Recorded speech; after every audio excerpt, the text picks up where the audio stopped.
ఫైనల్లో అడుగు పెట్టాలంటే టీమిండియా గ్రూప్ చివరి 2 మ్యాచ్ల్లో తప్పక గెలవాల్సిన పరిస్థితి. ఈ నేపథ్యంలో బంగ్లాదేశ్తో జరిగిన పోరులో ఆడుతూ పాడుతూ గెలిచింది. అయితే అసలైన గండం ఆస్ట్రేలియా రూపంలో మనోళ్లకు పొంచి ఉంది. ఈ నెల 28న జరిగే కీలక పోరులో కంగారుల పని కూడా పడితే సెమీస్ బెర్త్ ఖాయమవుతుంది. గ్రూప్ ఆఖరి 2 మ్యాచ్లు చావో రేవో అయిన వేళ హర్మన్ ప్రీత్ సేన జూలు విదిల్చింది.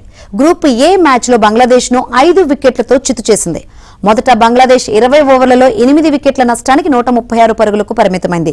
ఫిర్దౌస్ 33, నిగర్ సుల్తానా 32, శోభనా మోస్తరి 22 రన్స్తో మాత్రమే రాణించారు. రాధా యాదవ్ 3, శ్రీచరణి 2 వికెట్లు పడగొట్టారు.